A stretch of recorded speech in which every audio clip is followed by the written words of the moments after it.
माननीय अध्यक्ष महोदय, अब मैं गरीबों तथा विशेष सुविधाओं से वंचित वर्ग अध्यक्ष महोदय अपने प्रस्ताव की ओर आता हूं। सबका साथ सबका विकास बालिका और महिलाओं से शुरू होता है।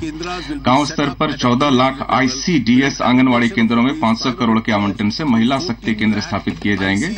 यह ग्रामीण महिलाओं के सशक्तिकरण हेतु कौशल विकास, रोजगार, डिजिटल साक्षरता, स्वास्थ्य और पोषाहार के अवसरों के लिए वन स्टॉप सामूहिक सहायता सेवाएं प्रदान करेगा।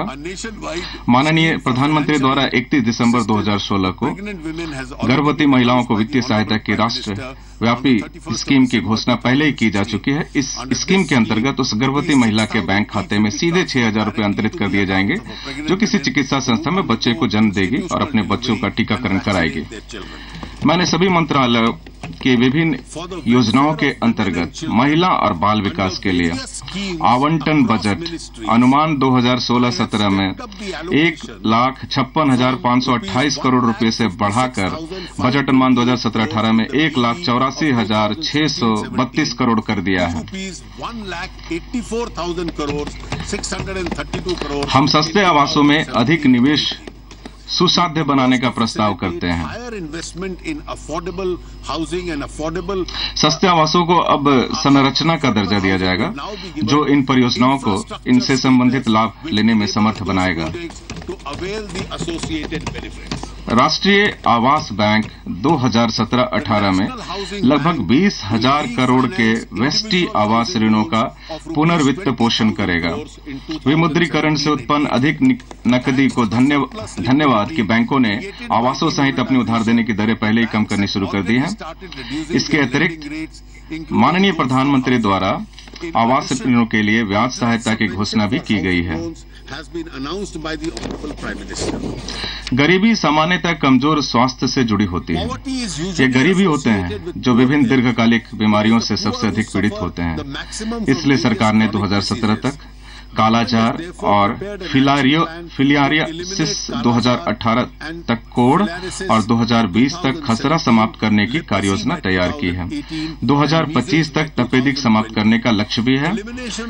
इसी तरह IMR 2014 में 39 से घटाकर 2019 तक 28 और MMR 2011-13 में 167 से घटाकर 2018-2020 तक 100 करने के लिए कार्ययोजना बनाई गई है। 1.5 लाख स्वास्थ्य उपकेंद्रों को स्वास्थ्य और तंदुरुस्ती केंद्रों में बदला जाएगा।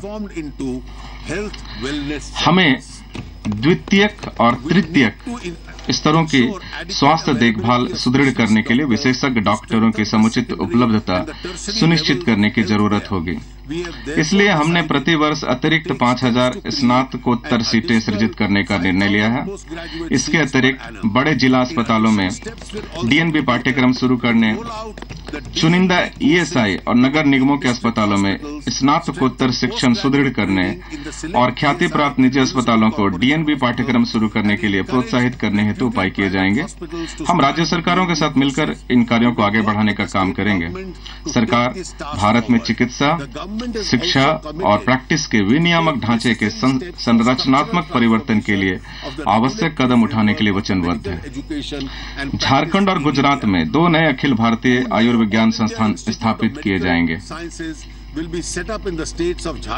हम औषधियों की उपलब्धता किफायती कीमतों पर सुनिश्चित करने तथा जेनेरिक औषधियों को बढ़ावा देने के लिए औषध और सौंदर्य प्रसाधन नियमावली में संशोधन करने का प्रस्ताव करते हैं।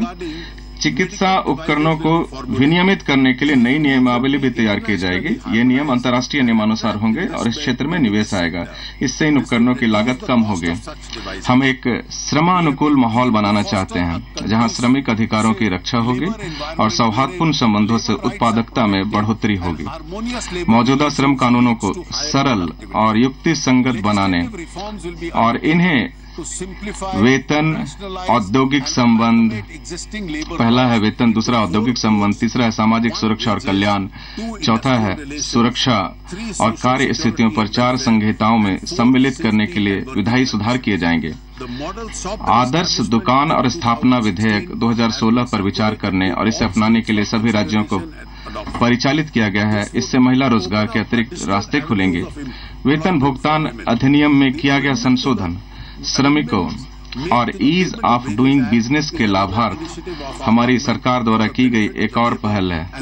हमारी सरकार अनुसूचित जातियों, अनुसूचित जनजातियों और अल्पसंख्यकों के कल्याण की योजनाओं के क्रियान्वयन को विशेष महत्व दे रही है।